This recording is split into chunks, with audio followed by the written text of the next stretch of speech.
Welcome back to A Geek Speak. We are so excited to be talking about technology and agriculture. And today we're doing a little something different. We have a guest, Chris Sherman, with what's the name of your business again, Chris? Support farm. Tech Support Farm. Thank you. And we are going to be visiting with him about how he actually supports a lot of farmers. Tell us a little bit about yourself and your business. Okay, so Tech Support Farm is what is known as an MSP or an MSSP. We're a managed service provider. So we fix computers, we take care of networks. We basically take care of any of the infrastructure that your technology lives on. So we take care of Wi-Fi, your cellular data, connectivity issues, stuff like that. Anything that goes wrong with your computers, that's what we take care of. And then we're also a managed security service provider. So we provide all of the cybersecurity side. We take care of all of the software that needs to go into your devices to protect you from hackers. We handle all of phishing attacks, email protection, stuff like that. We do all of the backup and disaster recovery for farms. And so, a lot of the software and a lot of the stuff, the data that you're storing, we back all of that up so that in the event that there is an issue, we can put you guys back online pretty much instantaneously. So we operate out of West Fargo, North Dakota, but we have clients pretty much across the contiguous U.S. So we're out on the West Coast, out on the East Coast. We're down in, Georgia, North Carolina, South Carolina. We are kind of smattered all across the United States right now. So cybersecurity for agriculture, that's kind of an interesting thing to even think about. And you said that the government has put out a statement about it. Can you help us kind of understand what are really the issues with cybersecurity when it comes to agriculture? Okay.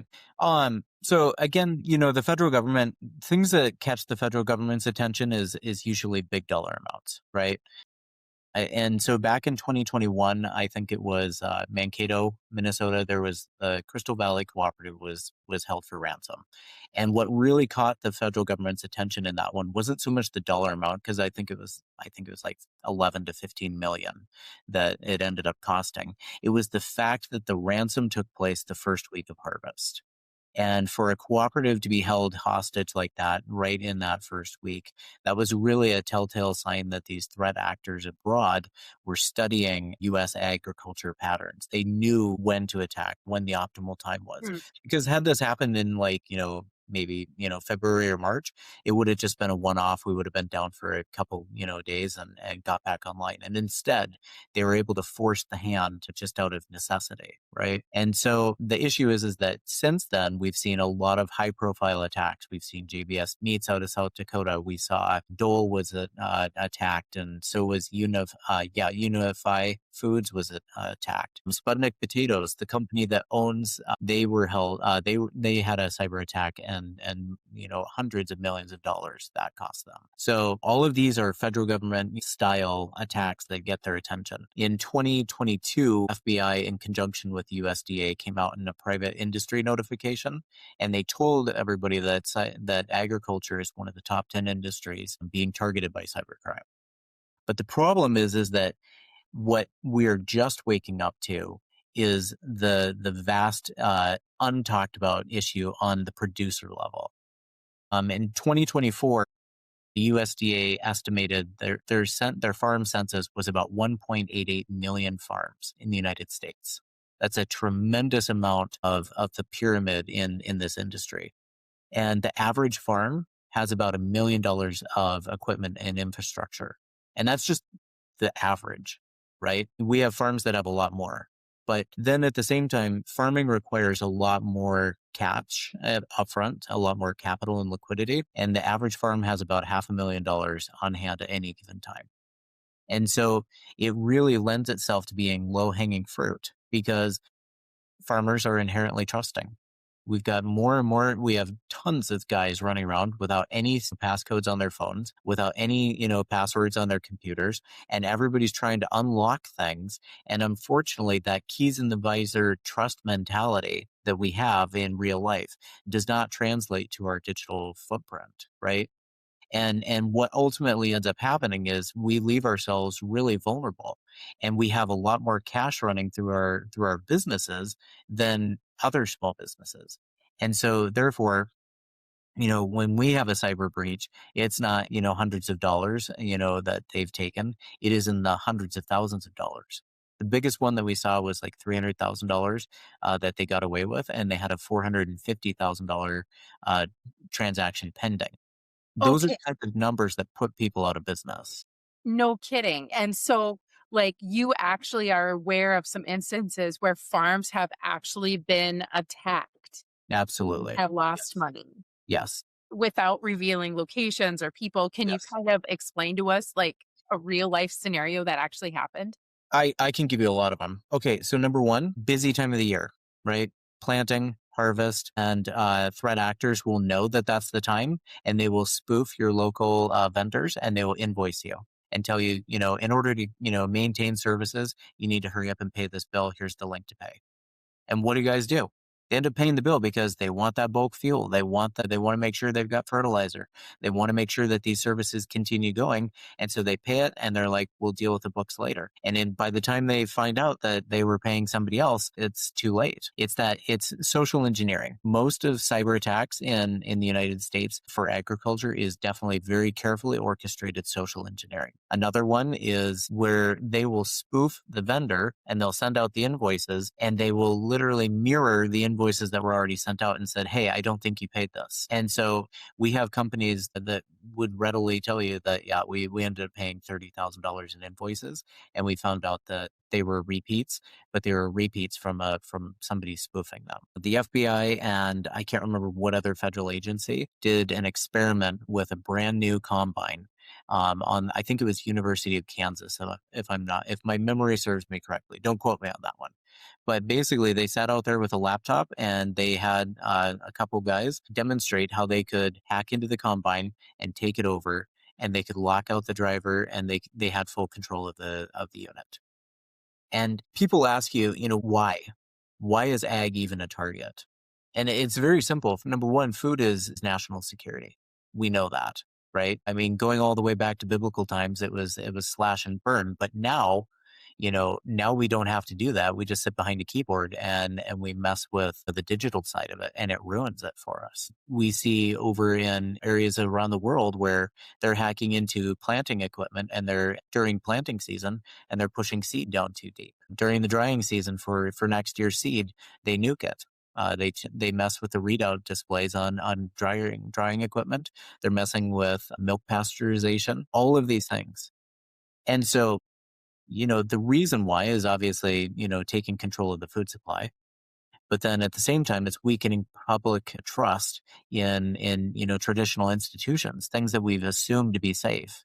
It's just generally assumed you can walk into a grocery store and the food that you're going to eat is going to be safe. And again, if they can weaken the public's trust in the society systems, that's a great attack. But last but not least is money. Money is a huge factor. You know, ag is a $1.5 trillion industry in the United States. It is phenomenal. So, And so they will actually break in and they'll glean like little amounts of money coming out of operations, yes. just like you described. Yeah. Wow. But think about it this way. If they orchestrate the attack carefully, they can get little amounts from a large swath of the population. And Mhm. so it becomes a very big payday. And for very little effort. We've seen attacks where spyware was accidentally downloaded. And so they sat there and they watched the goings on inside of a farm. They knew that dad and the boys were working on a land deal. They were talking to the bank, they had the insurance companies, and everybody was all involved. And the threat actor realized it was about the right time. And so they spoofed the bank and they sent him e-sign documents with wire information. And dad signed it, the boys signed it. And before they knew it, all their money was gone and they lost the land. My gosh. Yes. And at land prices today. Yeah. Whew. Now think about this. Okay, irrigation. Irrigation is fascinating because, and this goes for everything, right? This is irrigation, grain handling, dairy robotics, ranch management, any of these platforms that we use. But a quarter section of potatoes is about upwards of $1 million. Now, if you have hundreds of irrigators and they're all being run on the same platform, that becomes a choke point. Because now, if that ever gets hacked and they take over that, not only, if you hold water off of potatoes for, 24, 48 hours, you're facing crop loss. Dairy farms is a great example. My first job when I was like 12, 13 was on a dairy farm. And, everybody ratio of human labor to the herd size was drastically different than what we have today because robotics has alleviated that. We don't have the 3 o'clock in the morning and 3 o'clock in the afternoon milking anymore because now it's a 24-hour operation. And most of it is managed through robotics. But all of that data is stored in a central server. You take that over and you lock everybody out of that. And suddenly we don't physically have the human labor to offset that and to deal with that crisis. Cows don't get milked. We're facing herd loss. That's bad. Yeah. We are now seeing cattle rustling where it is no longer physically showing up and stealing the cows. It is we're messing with the geofences and we're herding them out and to waiting trucks. Yes. This isn't We're just the seeing Wild West instances anymore. where RFID swapping of tags. The old school where you peel the label off of the cheaper item at the store and you stick it on the expensive one and hope that you can get through the kind of like back in the day. Now we're seeing that with RFID tags. They'll swap the RFID tag digitally with a cheaper animal and put it on a more expensive animal, and they end up that's it's happening in real life at these auctions, and it's an issue that needs to be talked about. And what's interesting is that nobody is going to be at PetroServe, getting coffee and fuel, and tell their neighbors that you wouldn't believe it, we got hacked for $70,000 last night. That's not a morning topic. We just know that Brad was really cranky this morning, and nobody knows why. And farmers are very private, Yes, very trusting. A lot of the clients that I work with on the mapping side of things, they are extremely good at, fixing things with a 9/16 wrench and a hammer, but yes. they're probably not so good at putting together agricultural data in a digital sense and making their maps. The That's other problem is that we have such a proliferation of not only data, but solutions. And so you have to learn individual solutions, right? You have to learn each new piece of technology. And, when it comes to equipment, we all understand electricity, we all understand the combustion engine, but technology, we design it so differently. And with, the introduction of artificial intelligence and the different creative directions that we can go with technology, it becomes very, very daunting. And absolutely. when we talk about data fatigue, especially in farms and ag, it's very real. I think there's a tech fatigue as well. Yep. So on that, I mean, that's a huge challenge for precision ag adoption is just getting into that sort of like new tech mindset and then learning everything that comes with it. Yes. But speaking of that, I mean, we work with not only growers and farmers, but we also work with independent crop consultants that own their own businesses, retailers, et cetera. What are some things that we should be thinking about in terms of upping our own data security? And then also, how can we work with you to help in your company to make us better in terms of being more data secure, cyber secure? So the two things that I talk about is number one is passwords. Passwords are keys. And for some reason we have this mindset that we need to make our passwords as easy to remember as possible. So, and I always pick on Johnson Farms, but Johnson Farms Wi-Fi is probably Johnson Farms. And believe it or not, their password is Johnson Farms with an exclamation point. And they might add another one to it, but the security is so incredibly lax, right? And so we need to understand that our passwords, if you have a 12-character password and it is all lowercase level or lowercase letters, do you realize that brute force attacks can have that cracked within a matter of 2 seconds? I had Literally. no idea. Yes. If you add an uppercase letter to it, you automatically triple the amount of time that it takes to breach it. If you add numbers to it and then special characters and you don't repeat them, you can actually get to a point where it's, I think the number was like 34,000 years that it takes to break into that. But obviously you should be changing your passwords more frequently. The thing is, make sure that your passwords are a minimum of 12 characters long. Use upper and lowercase letters, use numbers and special characters. And make sure you're changing them at least, once a year. That's the best, practice right there. And again, don't reuse passwords, right? Think about cybersecurity and your security posture like home security. You don't go to the locksmith with an old key and be like, I really would like you to design a lock for this key, right? No. I mean, why would we reuse our passwords? It just doesn't make sense, right? Throw it away, start over. We have password managers that you can download, and it can go on your phone, on your desktop computer. You lock it up, and you've got biometric, scanning on there or whatever the security features are. You don't have to remember your passwords, right? Make them complicated.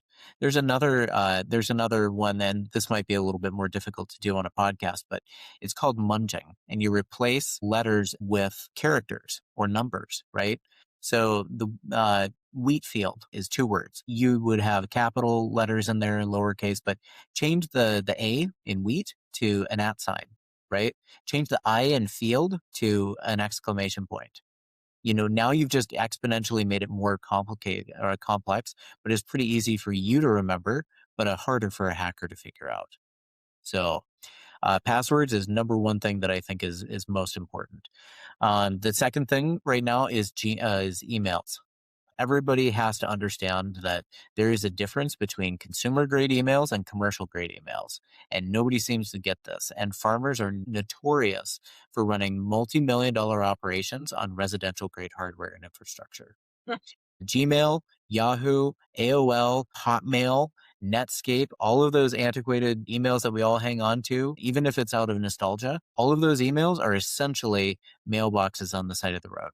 Anybody can come up to them. They are not encrypted. Yes, you have a password, but they are not encrypted. Anybody can grab them in transit, read the email, read the contents, and it continues on to the original destination with nobody knowing. So anything that you send your bank, all of the statements that you're sending, all the P&Ls and balance sheets at the end of the year, your tax information, your insurance stuff, your stuff that you send for employees, all of that is not being encrypted in those email platforms. We have to get past that, and we have to have, our own company domains and have commercial emails, whether it's through Google Workspace or Outlook, whatever the case may be. That is step number one. Inside of a commercial email, now you can put on inbound email filtration to weed out those phishing scams and those attacks and those attempts. And then on the outbound, we can put in DMARC compliance to protect you from getting spoofed. So if you have, let's say you're a seed dealer, or you're, selling insurance, or maybe you're a, custom applicator or harvesting or whatever, that nobody can spoof you as a company and send invoices out on your behalf and collect the money. Because ultimately, if that does happen, that company is liable for it. It's interesting having talked to you, Chris, the last 2 days at the NDSU Extension Roundup in Devil's Lake. I've had so many conversations in the last 48 hours of folks that have run across these, phishing attempts, these fake invoices. Yes. They're way more common than we think. It's Yes. crazy. Yes.